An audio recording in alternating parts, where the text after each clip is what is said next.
प्रहलाद जी का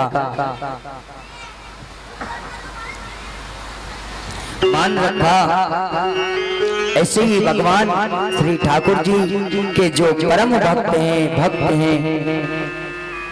वो सभी का मान रखते हैं। ठाकुर जी कहते हैं मुझे भज करके तो देखो, मैं तुरंत आ जाऊंगा।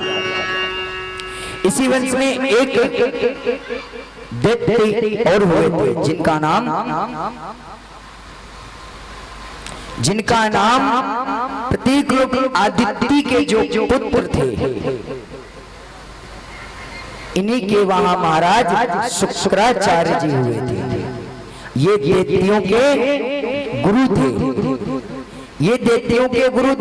अब जब गुरु ही दैत्यों के जब वो गुरु हैं तो आप समझ सकते हो उनके रास्ता राक्षसों जैसे ही होंगे।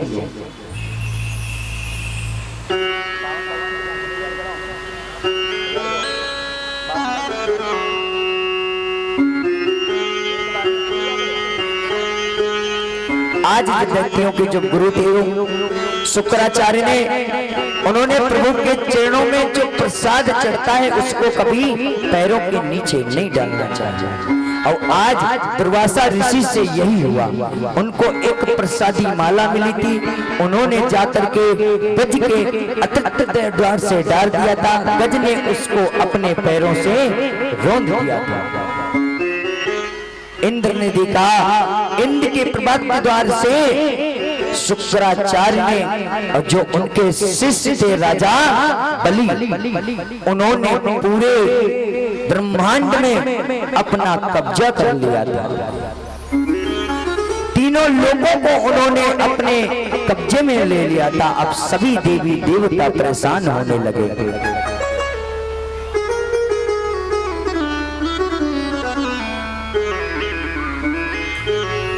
जब शुक्राचार्य की आज्ञा पा गए राजा बलि ने जब आज्ञा पा गए तो तीनों लोगों को अपने शरण में ले लिया। सभी देवी देवता परेशान होने लगे। जब सभी देवी देवता परेशान होने लगे तब उन्होंने कहा कि प्रभु, आज हमारे पास जो कुछ था सब दैत्यों ने ले लिया। अब हमारे पास ठहरने के लिए कोई स्थान भी नहीं है। श्री ठाकुर जी ने कहा, आपको पता है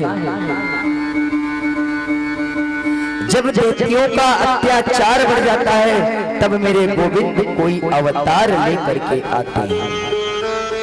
ठाकुर जी ने कहा, मैं एक प्रत्येक रूप से बावन का अवतार लेकर के आऊंगा और भिक्षा मांगने के पश्चात में राजा बलि के घर पर द्वार पर जा करके मैं उनसे आप लोगों की जो छीनी हुई भूमि है उसको मैं लौटा दूंगा।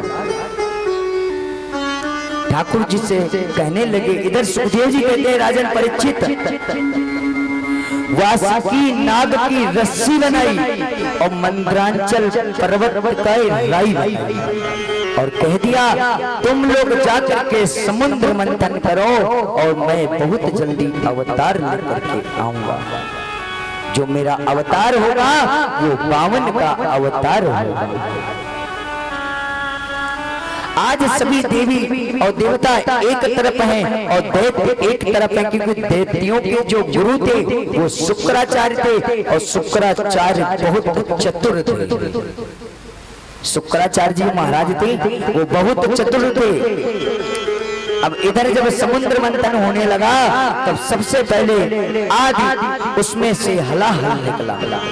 हलाहल कहते हैं जहर को, और जहर का वो हलाहल ऐसे निकला था, अगर पृथ्वी पर एक बूंद गिर जाता तो आप समझ लेती पृथ्वी पर प्रलय नाश हो जाता। अब जैसे उसमें से जहर निकला, सभी देवताओं देख करके घबरा गए, दैत्य भी देख करके घबरा गए। कहने लगे, भैया हम तो अमृत पीने वाले हैं, जहर थोड़ा पिएंगे। ठाकुर जी ने तुरंत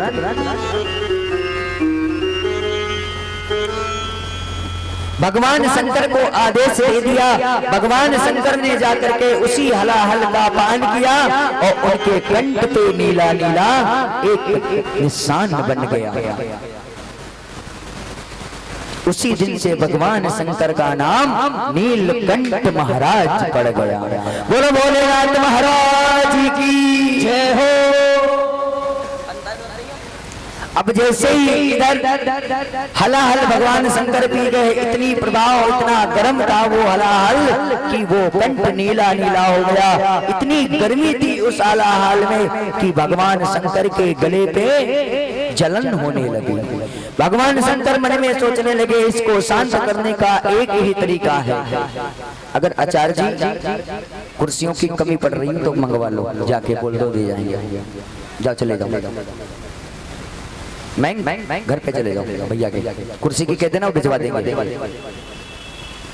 आज इधर भगवान शंकर ने देखा कि मुझे अपने गले को ठंडक करने के लिए कुछ करना चाहिए। तुरंत ही इधर ठाकुर जी ने क्या करा, मनी मन में भगवान भोलेनाथ से तथ्य रूप से बात करी और भगवान शंकर ने उसी सर्प को अपने गले में लपेट लिया, क्योंकि सांप ठंडा होता है।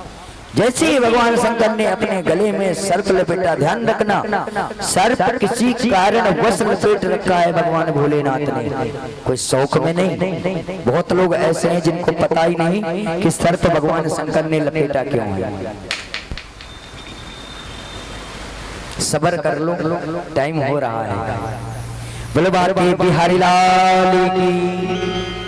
आज इधर भगवान शंकर जी ने सर्प को लपेट लिया, उनके गले में ठंडक पहुंची। उसके बाद में आदि हीरे इत्यादि जौहरात सब कुछ उसमें से गौ निकली। बाद में निकला अमृत कलश।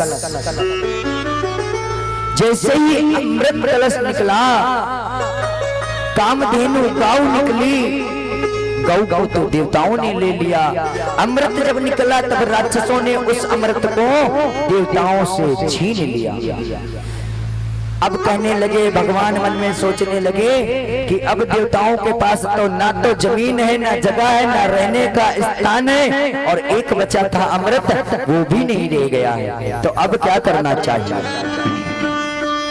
आज ठाकुर जी ने मोहिनी का रूप बनाया और नन्हे नन्हे आज छनकारती हुई अपने पायलों को और चूड़ियों को दैत्यों के पास पहुंच गई। दैत्यों के पास जब पहुंची तो कहने लगी दैत्यों से कि ये जो अमृत कलश है इसके ऊपर जो ये अमृत है ये तो पतला है, और इसको अगर तुम पान करोगे तो अमर नहीं होंगे, और अगर तुमने नीचे का जो जमा हुआ अमृत का पान करोगे तो उससे तुम अमर हो जाओगे। जैसे ही इस बात को दैत्यों से बोला, दैत्यों ने कहा कोई बात नहीं, अमृत है, पतला है या गाढ़ा है, जैसा भी है मैं तो इसी को पान करूंगा। ठाकुर जी जो मोहिनी का रूप बना के आए थे तो कहने लगे एक काम करो, ये अमृत के कलश को हमें दे दो, ऊपर का पतला पतला देवताओं को मैं दे दूंगा, और जब नीचे का जमा हुआ हो जाएगा वो आप लोग पान कर लो। ठाकुर जी ने तुरंत ही मोहिनी के रूप में उस अमृत को ले जाकर के देवताओं से अमृत के कलश को लेकर के देवताओं को दे दिया, और जितना अमृत का सब बांट दिया। एक दैत्य उसमें आकर के चुप ही अमृत का पान किया। ठाकुर जी ने सुदर्शन चक्र को आज्ञा दे दी, उसके एक भाग के दो खंड कर दिए, उन्हीं का नाम राहु और केतु। लेकिन उनके कंठ में अमृत का वास हुआ था, हृदय तक अमृत नहीं पहुंच पाया था। तब ठाकुर जी से उन्होंने क्षमा मांगी और कहने लगे जहां भी कोई अनुष्ठान या भक्ति होगी, जब तक राहु 9 ग्रहों की चौकी नहीं लगेगी तब तक कार्य संपूर्ण नहीं होगा। भगवान ने उन पर कृपा करी, उनको राक्षस योनि से भक्ति योनि में ले आए। इधर शुक्राचार्य ने राजा बलि से कहा कि अब क्या है, अब तो तुम तीनों लोक के स्वामी हो, अब जाओ यज्ञ की तैयारी करो। आज राजा बलि यज्ञ की तैयारी कर रहे हैं और इधर मेरे श्री ठाकुर जी महाराज बावन के रूप में अवतार लेकर के राजा बलि के द्वार पर जाएंगे। जैसे ही देवताओं ने जाकर के भगवान से कहा अमृत का पान तो हमने कर लिया है, लेकिन जो हमारी भूमि थी, जमीन थी, जगह थी, स्थान था, वो भी हमें लौटवा दो। ठाकुर जी ने कहा थोड़ा सा धैर्य रखो, आपको वो भी सब मिल जाएगा। ठाकुर जी ने कहा मैं एक प्रत्यक्ष रूप से मैं जन्म लेकर के आऊंगा और मैं अपने गुरु के पास इच्छा के लिए जाऊंगा और गुरु मुझे जैसा आदेश करेंगे मैं तुरंत ही आपका भूमि लौटवा दूंगा।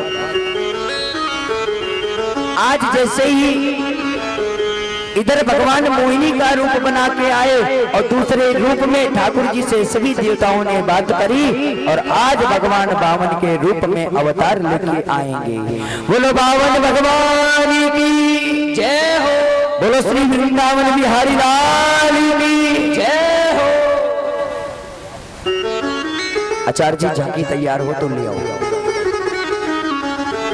आज इधर भगवान बावन अपने गुरु के पास गए और जैसे ही गुरु के पास जैसे पहुंचे, गुरु ने कहा कि अगर कुछ देना चाहते हो तो एक चीज दे देना, जो देवताओं से दैत्यों ने 3 पग भूमि छीन ली है वही प्रतीक राज से तीनों लोगों को लौटा दो। आज ठाकुर जी नन्हे नन्हे पैर हैं, हाथ में कमंडल है और सर के ऊपर छाता है और चल दी। जैसे ही राजा बलि के द्वार की तरफ चले और क्या जैसे पहुंचे, शुक्राचार्य ने कहा कि अरे ये कोई बच्चा नहीं है, ये तुम्हें पता है हमारा पुराना शत्रु कन्हैया है। राजा बलि ने कहा गुरु चुप हो जाओ, आज मेरे द्वार आ गए हैं नारायण दर्शन के लिए।